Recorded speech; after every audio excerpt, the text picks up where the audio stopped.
La verdad que lo más impresionante que uno queda realmente muy...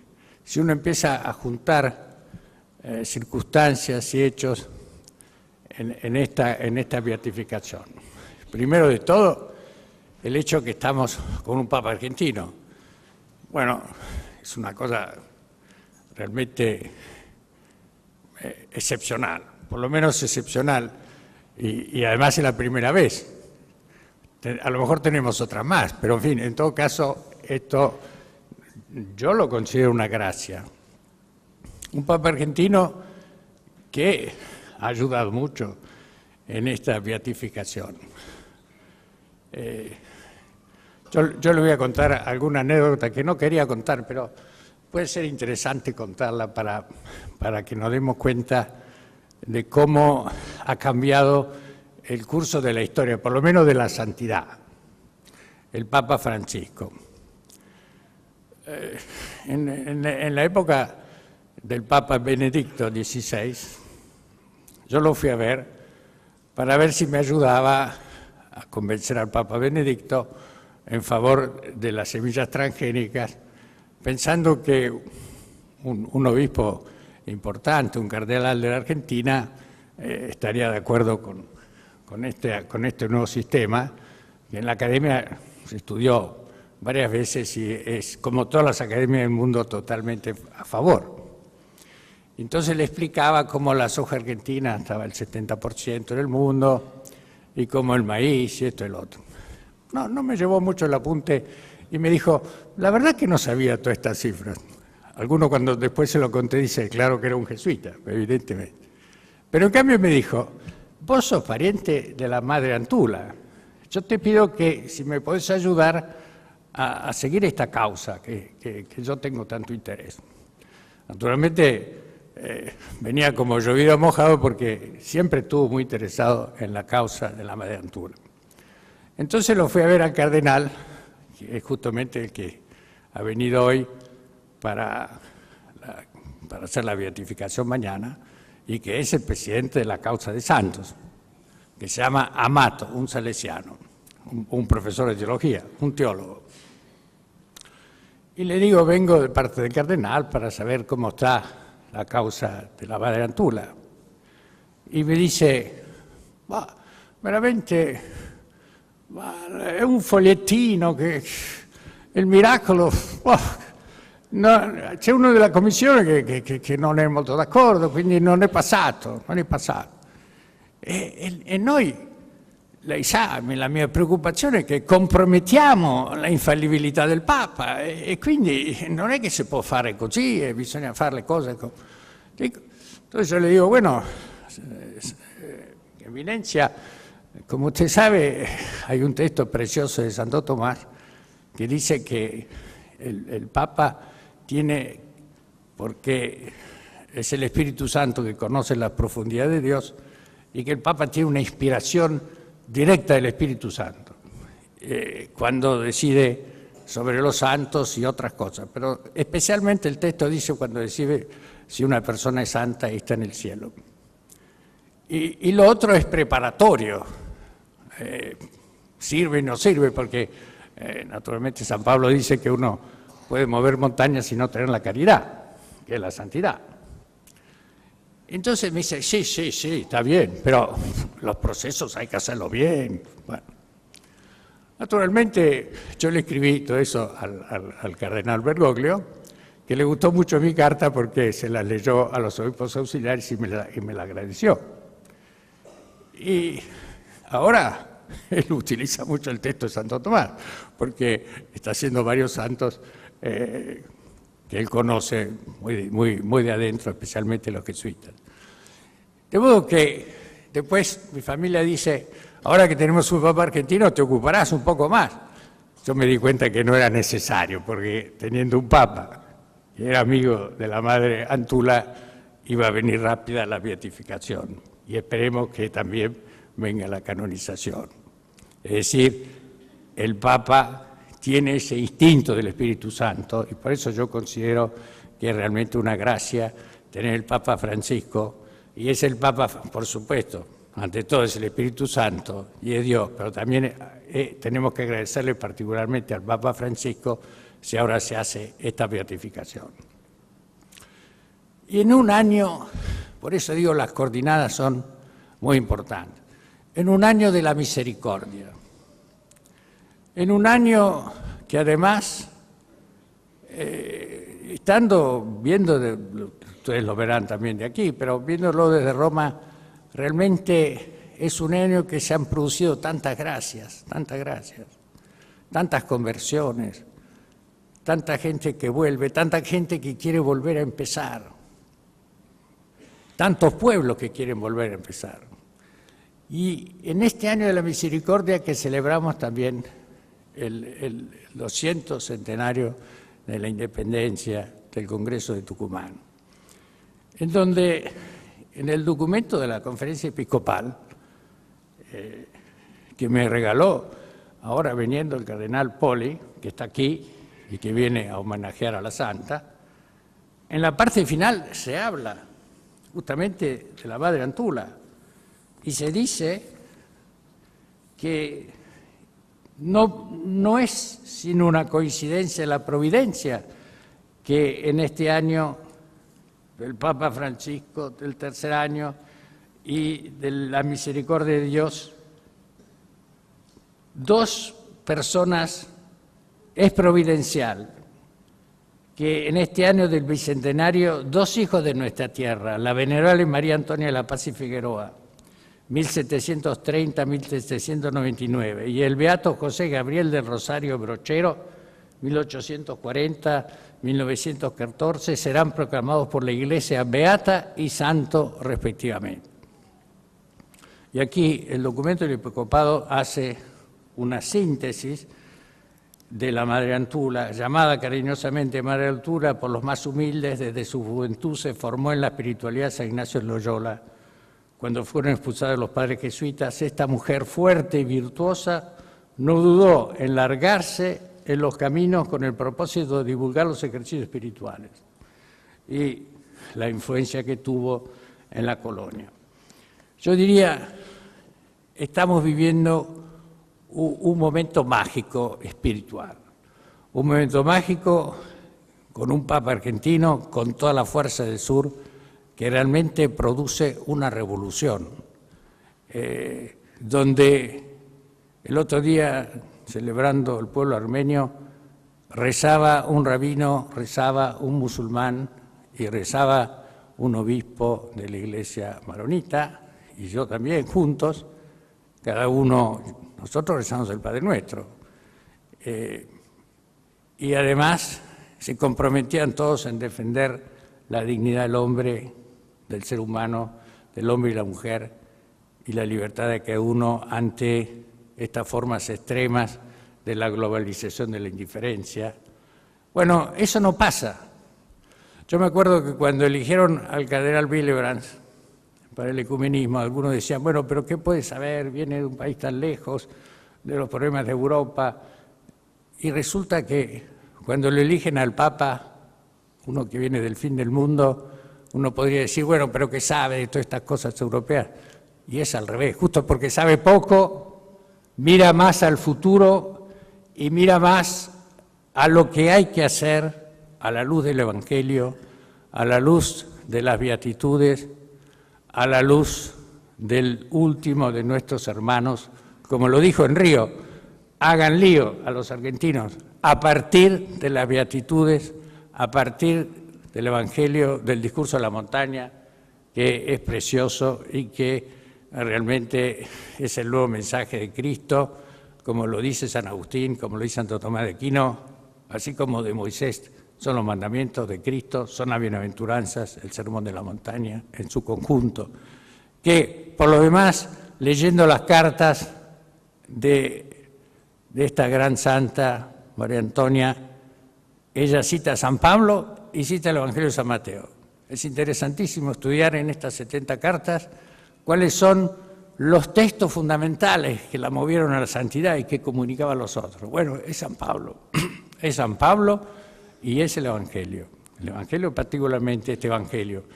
Por eso uno entiende poco a poco esta afinidad profunda que había entre el cardenal Bergoglio, que promovía esta causa, y la santa.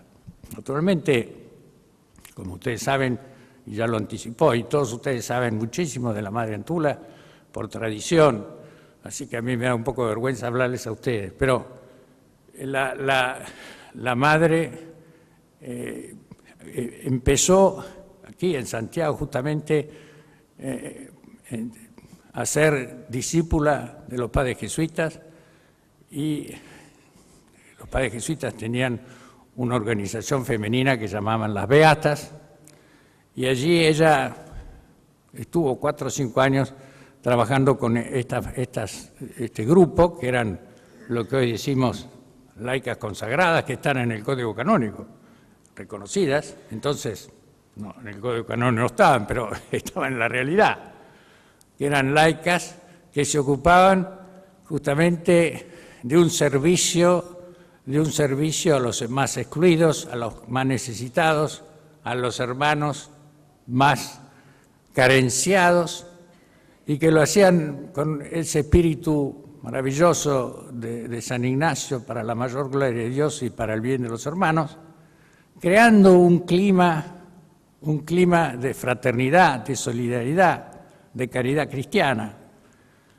Y claro, de repente esa orden jesuita desaparece por mandato del Papa, desaparece, y ella se ve qué hacer. Y allí, sin duda con una inspiración divina, entiende que eso no podía faltar y empieza a predicar de vuelta a los retiros espirituales.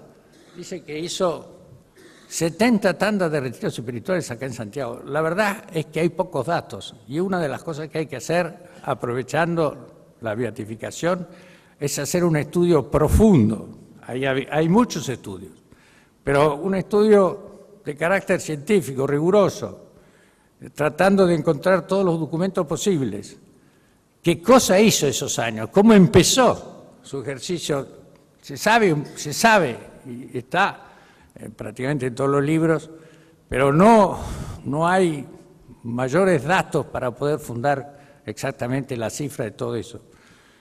Lo cierto es que empieza a hacer ejercicios espirituales, se apoya en los franciscanos, se apoya también en los dominicos, se apoya en esa tradición importantísima que habló Monseñor Elizalde, de esta gran tradición de este centro de Santiago, que ha sido propulsor de la cristianización, de la evangelización, con estas órdenes religiosas tan importantes.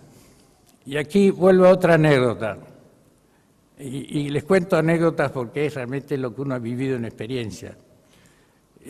Como la importancia que tuvieron estas órdenes religiosas. Yo me acuerdo que estaba en el monasterio de Monte Athos y discutía con los monjes de Monte Athos antes de ser obispo. Si no, no me hubiera dejado ir, como no lo dejaron a Cardenal Poletti, que ese año que también quería ir. Y en el monasterio de Monte Athos, naturalmente, me decían, bueno, vos venís de la iglesia, discutieron un poco con los monjes, un poco en griego, un poco en inglés, una cosa así, pero nos entendíamos. Ellos me decían, bueno, vos venís de una iglesia papista, donde el derecho canónico cuenta más que ninguna otra cosa, donde no es la Eucaristía, sino que es el Papa el centro de todo, juridicista, que tiene el derecho romano, y después racionalista, todas estas cosas. Y yo le digo, gracias a Dios que vengo de esa iglesia, porque si no hubiera sido por los que nos evangelizaron, que venían del Papa, los jesuitas, los franciscanos y los dominicos, yo no tendría fe. Y ustedes, en definitiva, no consiguieron más que tener un poco las iglesias de Pablo, pero no hicieron ninguna gran misión. Yo le decía esto, ¿no? Y todo esto se lo conté una vez a Juan Pablo II, hablando de filosofía. Por un tiempo, casi todas las semanas iba a hablar con Juan Pablo II, San Juan Pablo, y me dice, los argumentos son muy lindos, pero no es verdad. porque ellos evangelizaron con Cirilo y Metodio el mundo eslavo. Eso me he olvidado que ellos sabían evangeliar. Pero lo cierto es que también evangelizaron los jesuitas y los franciscanos, y particularmente los dominicos.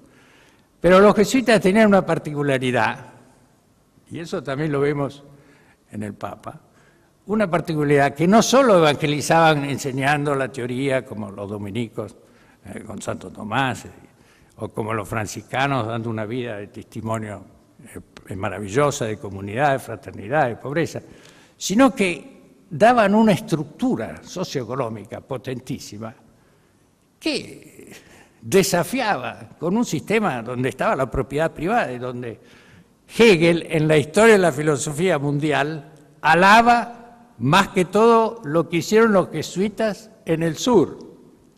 Y dice, eran tan concretos en su estructura socioeconómica que producía más que el Imperio Español, que naturalmente con la burocracia se perdía, y además sin esclavos, y más que el Imperio Portugués. Por eso, en definitiva, los españoles y los portugueses aprovecharon un papa débil y se cargaron con la compañía. Bueno, digo, esto fue importantísimo. Y esa pérdida fue una pérdida terrible para América, una pérdida terrible para América Latina. Y por eso la misión, sin duda, sobrenatural de la Madre era concentrarse en ese gran método de los ejercicios que inventa San Ignacio. Y debo decir que tan marcado tienen ese método los jesuitas que el Papa Francisco lo primero que ha hecho es obligarnos a toda la curia a hacer el retiro espiritual con él. Así que no se escapa. Y ya lo había empezado a hacer Pío XI, por consejo de los jesuitas.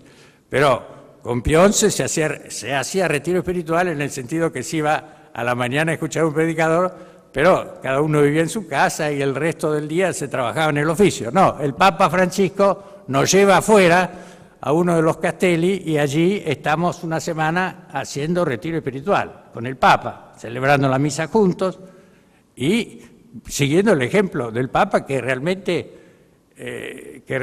reza en una forma extraordinaria.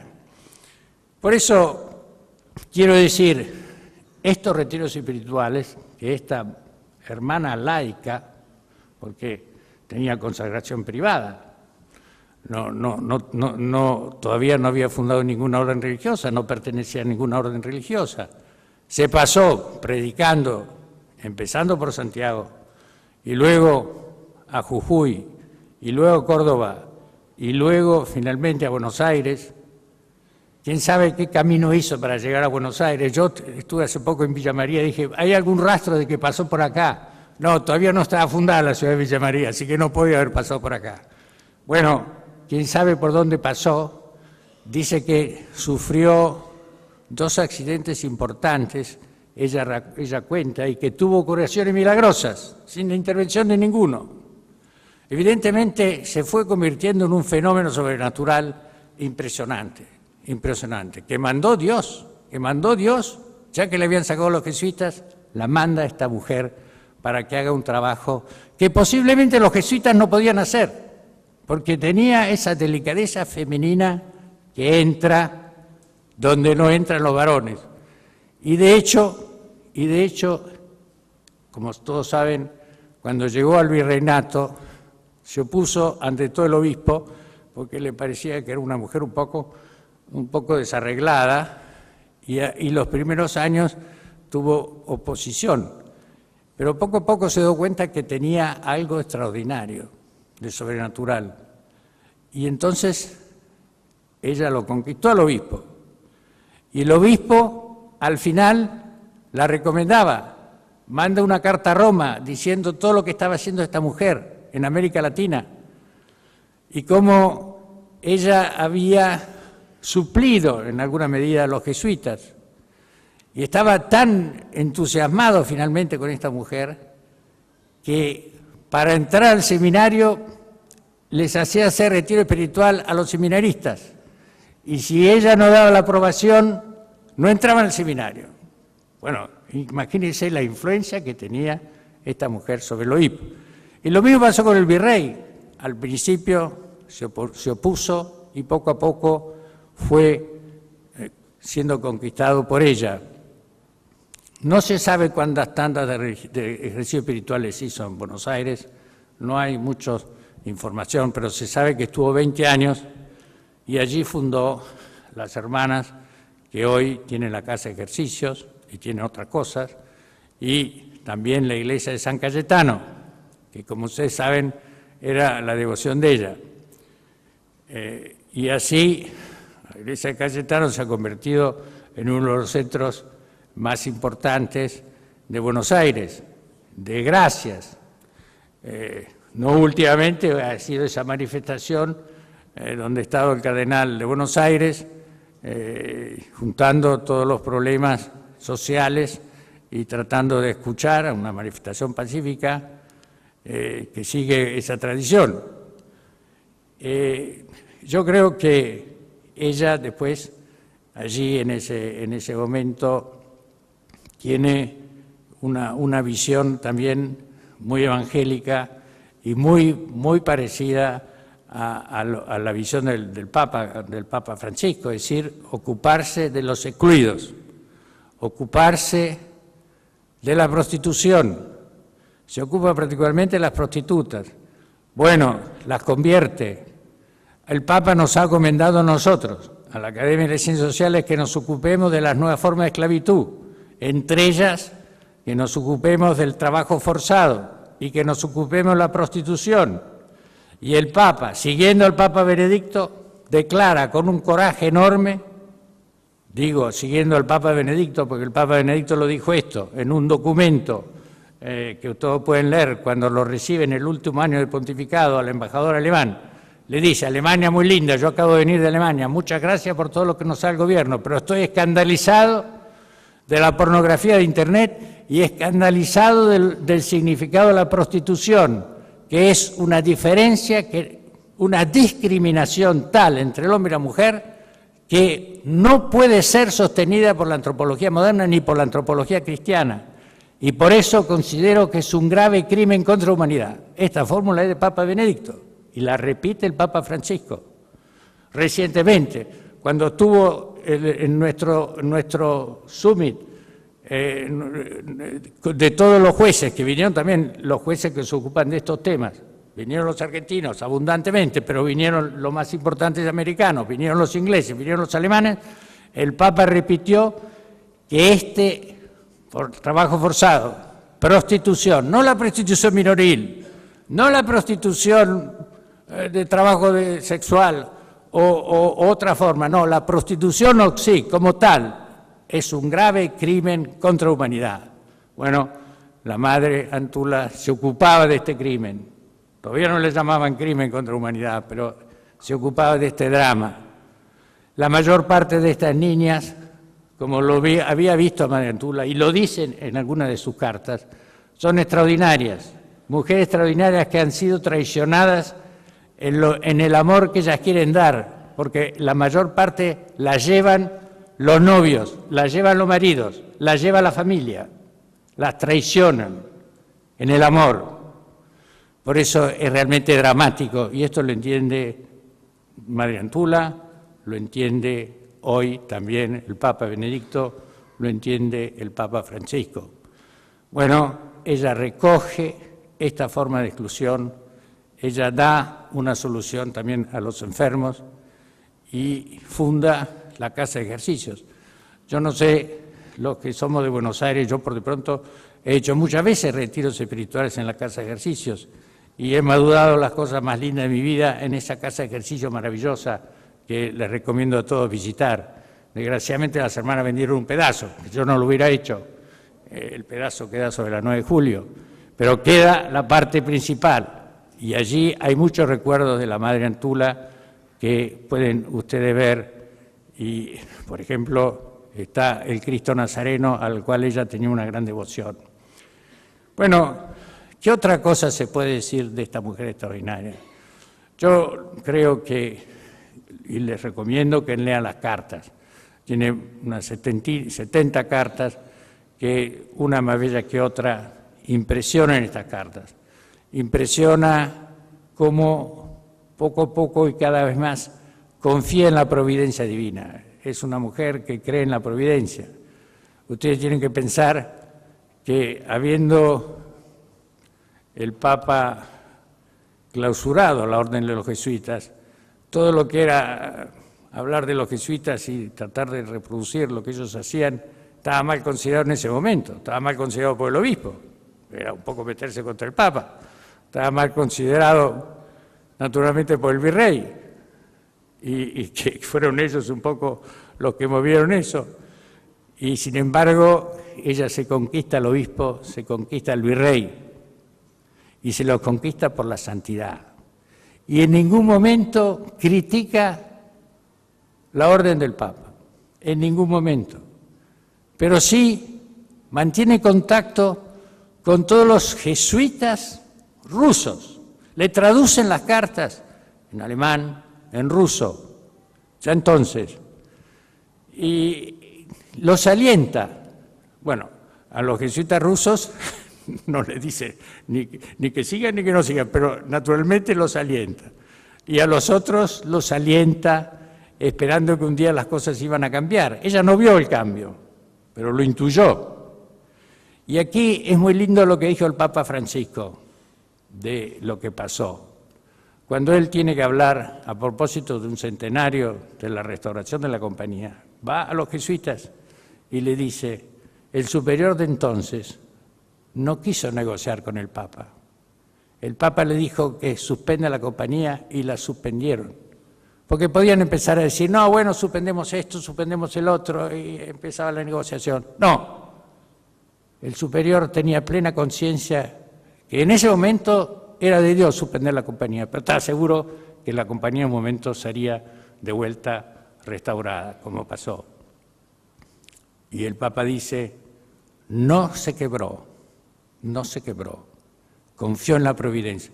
Esa confianza profunda en la providencia la vemos en la Madre. Tiene esas virtudes extraordinarias, tiene esa gentileza, que por lo visto acá en Santiago es bastante común, que en Buenos Aires cada vez menos, pero tiene esa gracia extraordinaria. Yo creo que tiene todo esto, ya llegando a la conclusión, porque los otros datos los pueden encontrar en cualquier libro, incluso hay una ficha muy bien hecha en internet. Si ustedes buscan la Madre Antonia de la Paz y Figueroa, encuentran en la enciclopedia, ya llegó hasta la enciclopedia de Wikipedia, toda la vida de la Madre, y hay 2 páginas con toda la biografía que se las recomiendo para que vean la ficha concreta de la Santa. Bueno, yo creo que si vemos las cosas, si solo observamos lo que pasa, no podemos dejar de reconocer que hay un fenómeno sobrenatural muy grande en la vida de la Madre y que ese fenómeno sobrenatural ahora parece que esos efectos se estuvieran dando, con un Papa que está cambiando el curso de la historia, con un Papa que está centrando en el Evangelio la Iglesia. Cuando nosotros estábamos en el seminario se hacía una oración que inventó Juan XXIII, San Juan XXIII, para pedir por el concilio que renovara la Iglesia y que le quitara todas las manchas y las pliegos que la historia le había puesto que no tiene nada que ver con el Evangelio. Muy bien, eso se hizo en parte del concilio, pero eso lo está haciendo este Papa. Al Papa lo pueden criticar, pero no lo pueden criticar porque le interesa el dinero o porque tiene mujeres o porque no. Lo pueden criticar porque sigue lo que leemos todos los días en el Evangelio. Lo pueden criticar porque sigue lo que leemos todos los días en el Breviario, porque quiere poner al centro del Evangelio las bienaventuranzas, porque quiere poner al centro del Evangelio los más necesitados. Y esto es lo que tiene en común con la Madre Antula. Yo creo que realmente lo que corresponde hacer en este acto, más que conocer detalles, es, como dice San Ignacio mismo al inicio del retiro espiritual, es valorar lo que significa, valorarlo en profundidad. Y lo que significa es que Dios nos está llenando de gracias, especialmente la Argentina que ahora también tiene un momento para recomenzar. Y tiene que recomenzar con, como dice en este documento del Bicentenario, con los propósitos de esos hombres que vislumbraron el país nuestro, con fraternidad, con libertad, como una república que buscara el bien común de todos.